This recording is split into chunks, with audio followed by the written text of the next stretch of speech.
Mes chers amis, nous allons maintenant découvrir un nouvel enseignement, bien évidemment proposé par le Hari Akadosh.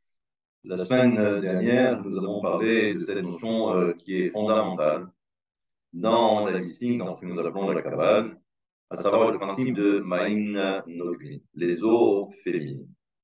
Et nous savons que c'est par rapport à cette énergie spirituelle que les mondes vont pouvoir se structurer. Et là, donc, si vous avez bien compris un petit peu le mode de fonctionnement à un niveau supérieur, eh bien, on comprend maintenant que, comme c'est rapporté dans la paracha que nous avons lue la semaine dernière, la paracha de Bereshit, la création du monde, eh bien, il est dit que Venahar Yosef Me'eden, que le fleuve sortait du Éden. Là aussi, il y a bien évidemment beaucoup d'interprétations, mais il y a surtout l'interprétation proposée par le Zohar et ensuite expliquée par le Hari Akadosh. Nous savons que ce que l'on va appeler le Nahar, ce fleuve donc, qui sort du Éden, eh bien, nous savons que cela fait référence à cette relation particulière entre Chokhmah et Bina. Et tout le but, c'est justement de permettre, à travers cette relation, c'est de permettre la création de ce qu'on va appeler plus tard le Zer Anpin et la Malchut. Comme si, eh bien, nous voyons que Chokma et Bina vont en quelque sorte engendrer le Zer Anpin et la Malchut. Pour ce faire, nous savons que, comme le dit le verset, Benahar Yosem Eden, le Zohar explique que avant ce que nous avons appelé les tikkunim, le monde du tikkun, le monde de la réparation, je rappelle que avant il y avait ce qu'on appelait le monde du tohu. D'ailleurs, même dans la Torah, vous voyez qu'au tout début de la création du monde, on nous dit qu'il n'y avait que le tohu bohu. Et cela fait référence justement à ce que nous avons appelé à plusieurs reprises l'histoire des vases brisés. Et là, on comprend que après donc la brisure des vases, intervient ce qu'on va appeler le monde du tikkun. Le monde du tikkun, c'est le monde de la réparation, mais comme dans la paracha aussi de Bereshit, après le tohu, après le rocher, après l'obscurité, c'est là où Dieu dit, Yehi or, il faut qu'il y ait la lumière, que la lumière soit et la lumière fut. Cette notion de lumière intervient après le tohu. C'est là où on va maintenant réparer ce qui a été détruit. Autrement dit, c'est la lumière. Maintenant, nous savons que le monde qui a été en quelque sorte réparé pour que le monde soit viable, qu'on appelle donc le monde du tikkun, ça s'est fait en plusieurs étapes. Mais à l'origine, Chokhmah et Bina étaient totalement liés. C'est-à-dire que, comme de véritables, j'allais dire, frères ou sœurs siamois, eh bien, ils ne formaient qu'un. Et ils étaient panim bepanim, ils étaient face à face. Lorsque ensuite intervient cette notion de tikkun, il va falloir ensuite, eh bien, donner naissance aux Zer et à la malroute. Eh bien, pour ce faire, il faut maintenant que le Chokhmah et Bina se séparent pour que ensuite, eh bien, la Séphira de Bina puisse donner naissance à travers cette relation entre Chokhmah et Bina, comme si, eh bien, le Zer Anpin et la Malkout a été en quelque sorte procréé par Chokhmah et Bina, et maintenant l'ensemble se trouve en quelque sorte dans j'allais dire, dans le ventre de la bina, ce qu'on va appeler la grossesse. Mais pour ce faire, étant donné qu'ils étaient collés, il faut maintenant se séparer. Le Nahar Yosem Eden, et que le Nahar, eh bien, est sorti du Eden. Et nous savons que le Eden, c'est la Chokhmah, et que le Nahar, c'est Bina. Eh bien, il faut en quelque sorte se couper pour permettre ensuite de donner naissance à ce que l'on va appeler le Zer Anpin encore une fois la Malchut. Et là, donc, cet enseignement qui est proposé ici par le Hari Akadosh, voici ce qu'il nous dit. Tout d'abord, il faut comprendre que Tout ce que nous avons, tout ce que nous avons vu ensemble jusqu'à présent, donc nous avons la séphira de Keter. Très bien, la séphira de Keter, mais on a déjà eu l'occasion d'en parler assez abondamment. C'est que au niveau de Keter, il y a en fait deux parties. Il y a ce qu'on appelle Richanpi et il y a également Atik Yomi. Atik Yomi, c'est ce qui va rentrer à l'intérieur du Richanpi, mais toujours est-il, c'est que il y a ce qu'on appelle donc les deux premières séphirotes de Keter. Et rappelez-vous, il y a Keter. Keter, c'est l'ensemble, c'est le nom générique. Mais il faut savoir qu'à l'intérieur de Keter, il y a également ce que l'on va appeler les 10 séphirotes. Donc il y a Keter qui se trouve dans Keter. Et il y a également Chorma qui se trouve également dans Keter. Eh bien, nous savons que c'est ce qu'on va appeler les roches, c'est ce qu'on va appeler les têtes. Et en réalité, il y a trois têtes, ce qu'on appelle les tlat c'est-à-dire les trois têtes, parce il y a ce qui va rentrer à l'intérieur de Keter, mais il reste toujours une partie qui est la partie au-dessus, que l'on appelle Atik Yomin, une partie de Atik Yomin qui reste au-dessus. Maintenant, ce qui est au-dessus, c'est appelé également roche, c'est également la tête. Donc il y a ces trois têtes. Bon, je referme vite la parenthèse. Toujours est-il, c'est que il y a donc cette troisième tête que l'on va appeler Chokhmah Stima'a. C'est la sagesse qui est cachée. Et nous savons que le dévoilement de ce qu'on va appeler le Ensof, ou si vous préférez ce qu'on va appeler Adam Kadmon, eh bien, le dévoilement va pouvoir se poursuivre jusqu'à Chokhmah Stima'a. Après, ce qu'on appelle la Hatzmut, c'est-à-dire que l'essence même de ce Ensof, de cette lumière, s'arrête à Chokhmah Stima'a. C'est pour cette raison qu'on l'appelle d'ailleurs la sagesse qui est hermétique. Elle est fermée, donc on n'y a pas accès, si ce n'est qu'à travers, par la suite, ce que l'on va appeler les cheveux et ce que l'on va appeler également la barbe. Et là, on comprend maintenant que la lumière va être maîtrisée, et c'est pourquoi donc il y a ces fameux canaux. Et donc la lumière est maîtrisée pour que ensuite les séphirotes qui vont voir le jour puissent profiter de cette lumière, mais pour éviter que la lumière soit trop abondante, comme ça a été le cas au moment du Dohou, où chaque séphira a voulu récupérer toute la lumière de Dieu, mais ça c'était impossible, et c'est pour cette raison que les séphirotes se sont brisés. Donc là, c'est un nouveau système. On arrive maintenant, donc, il faut maintenant créer le Zerandin et la Malou. Pour l'instant, eh bien, c'est pendant cette période de grossesse où l'on va voir que, comme vous le savez pertinemment, nous savons que dans le nom de la Kadosh Baruch Hu, donc le tétragramme, il y a le Yud et il y a le Ke. La lettre Yud fait référence à Chokhmah. Mais ensuite, lorsque il y a cette union entre Chokhmah et Bina, où il y a également cette séparation à un moment donné, parce que pour pouvoir donner naissance, le Chokhmah et Bina ne peuvent pas rester collés comme des frères ou des sœurs siamois, et donc c'est pourquoi donc il va falloir se séparer. À ce moment-là, eh bien, ce que nous dit donc le Zohar, c'est là où la séphira de Bina devient ce qu'on appelle le même Setouma. La lettre même Setouma, c'est la lettre qui est fermée, comme si elle représente le ventre pour accueillir plus tard eh bien, ce qu'on va appeler le Zéranpin, encore une fois, et Malvo.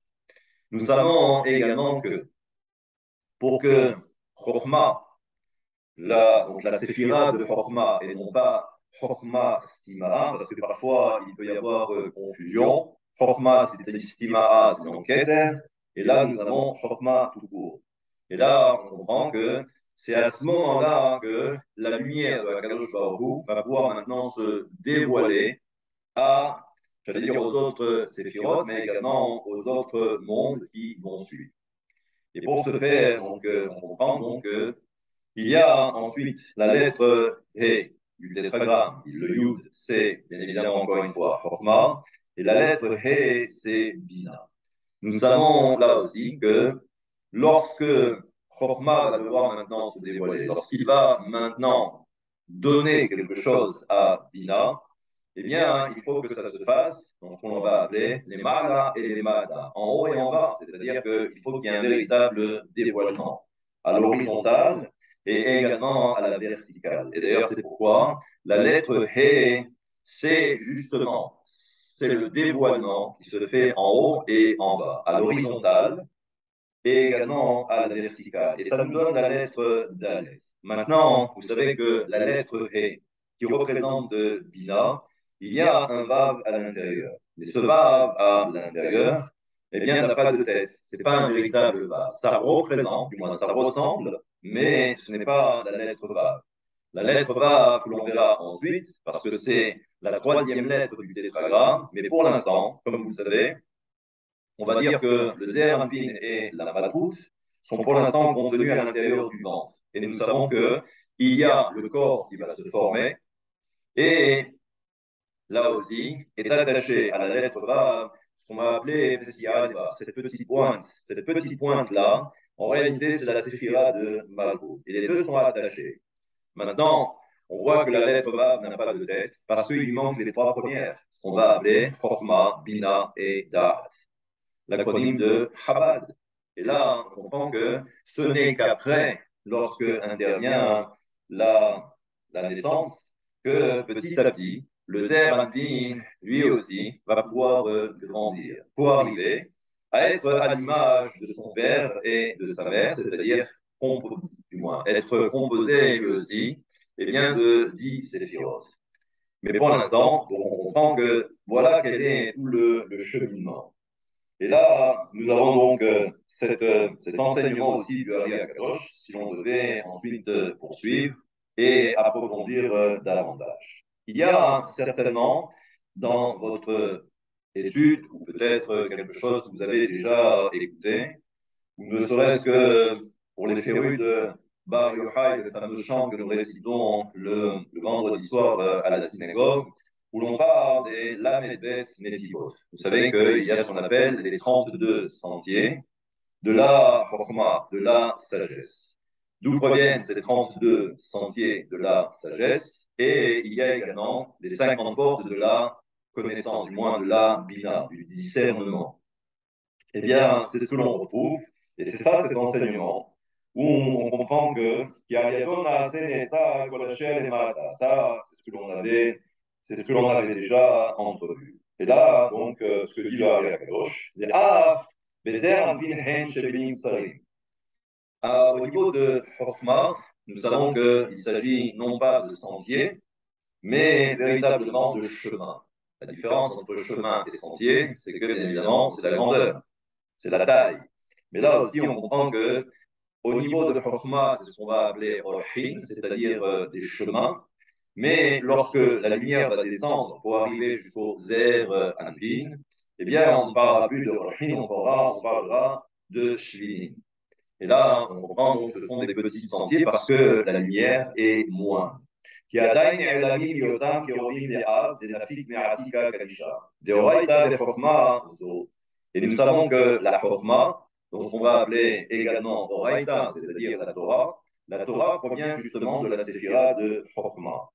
Zon ichlala bekafbet otiyot. Et nous savons que la Torah est inclue dans ce que l'on va appeler les 22 lettres de la Torah. Et il y a également, au-delà des 22 lettres, eh bien, on va voir que c'est ce qui fait référence aux 10 paroles, c'est-à-dire les 10 paroles que l'on voit apparaître au moment de Bereshit. Eh bien, si vous faites le total, les 22 plus les 10, eh bien, c'est ce que l'on va appeler les 32 sentiers.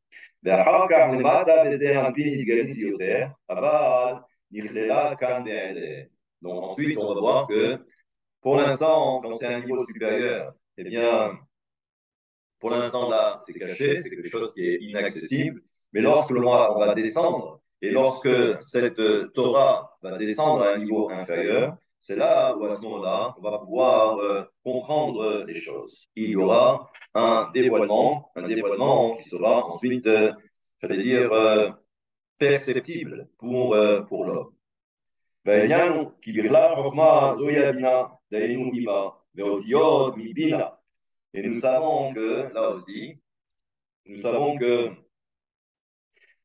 à travers Chorma, c'est également Bina. Si vous avez bien compris tout ce que j'ai dit au départ, on voit que Bina et Chorma ne font qu'un. Et nous savons d'après la tradition, d'après la mystique, que les lettres de l'alphabet proviennent de la Bina.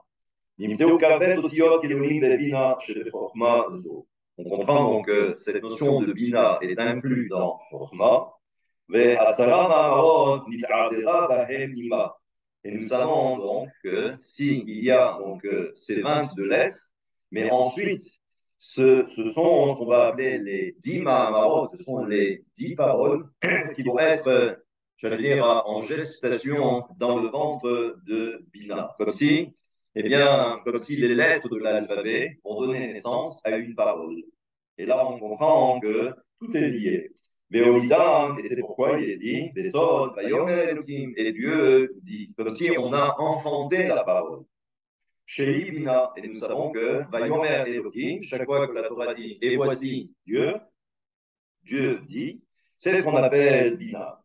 Ve'em Asara, et c'est ce qu'on va appeler les 10. Autrement dit, si vous avez tout compris, Tisha Tezerantin, Umakut Are Asara. Et donc, on comprend que à travers donc, les 22 lettres de l'alphabet, qui vont donner naissance à ce que l'on va appeler les 10 mahamarot, les 10 paroles, mais en fait, les 10 paroles, ce sont les 9 séphirot par rapport au Zer Anpin, qui composent le Zer Anpin, donc les 6 plus les 3, Chokhmah, Bina et Da'at par la suite, et également la séphira de Malchut. Benimsa, Shegam Malchut Shiyuma, Kedula, Chokhmah, Zo.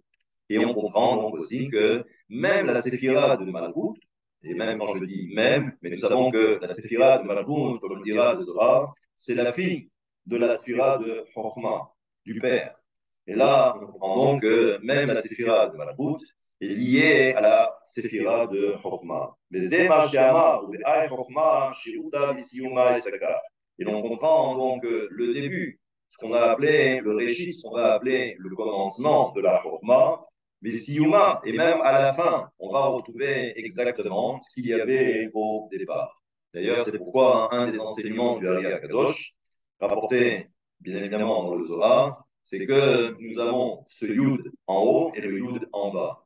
C'est-à-dire que, si vous remarquez, nous avons le Yud qui est marqué, qui commence par la lettre Yud, mais nous savons aussi qu'il y a cet autre nom de Dieu que l'on appelle Ado et plus loin Kai, ou Ado plus loin Nai, qui termine par la lettre Yud. Le Yud qui est marqué au départ, et le Yud de Adonai à la fin. Eh bien, on comprend que c'est ce que l'on comprend, c'est que Chokhmah est au début, mais on le retrouve également à la fin. Encore une fois, la lettre Yud symbolise la séphira de Chokhmah, que l'on va retrouver également à la fin dans la séphira de Malchut. Et là, on comprend donc qu'il y a ce qu'on appelle la sagesse supérieure et il y a également la sagesse, j'allais dire, inférieure. Voilà quelques enseignements déjà pour commencer et pour comprendre que voilà comment les choses se mettent en place doucement, doucement. Shabbat Shalom et à très bientôt.